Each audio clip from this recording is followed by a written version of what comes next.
वैज्ञानिकों ने चेतावनी दी है कि देश में कोरोना की तीसरी लहर अक्टूबर और नवंबर के बीच कभी भी चरम पर हो सकती है।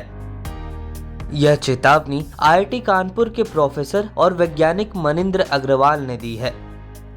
उन्होंने यह भी कहा कि कोविड-19 की तीसरी लहर इस साल अप्रैल मई में आई दूसरी लहर की तुलना में कम भयावह होगी। प्रोफेसर अग्रवाल विशेषज्ञों की 3 सदस्यीय टीम का हिस्सा है, जिन्होंने भारत में दूसरी लहर की भी भविष्यवाणी की थी। उन्होंने कहा कि यदि कोई नया स्ट्रेन नहीं आया तो भविष्यवाणी के मुताबिक ही स्थिति बनी रहेगी।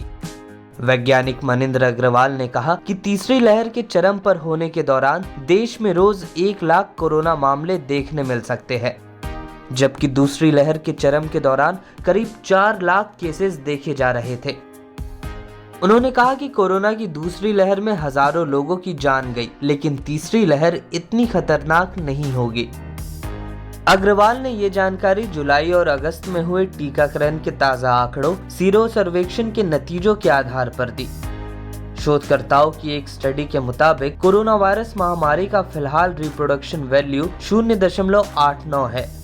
यह आवश्यक है कि R वैल्यू 1 से कम रहे, क्योंकि यह संक्रमण के प्रसार को रोकने में मदद करती है।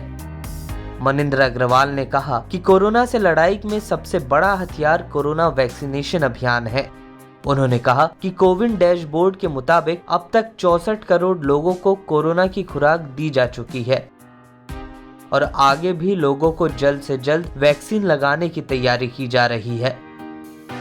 कोरोना की तीसरी लहर को बच्चों के लिए ज्यादा खतरनाक माना जा रहा है, इसलिए कई राज्यों ने इसे लेकर तैयारियां भी शुरू कर दी है।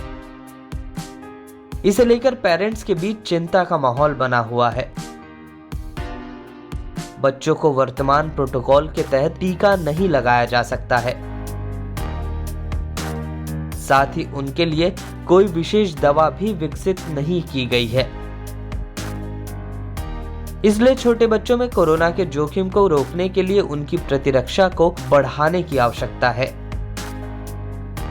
इस वीडियो में फिलहाल के लिए इतना ही। देश दुनिया की तमाम ताजा तरीन खबरों के लिए लोकमत हिंदी को सब्सक्राइब करें। अगर यह वीडियो आप फेसबुक पर देख रहे हैं तो हमारे पेज को फॉलो करना न भूलें।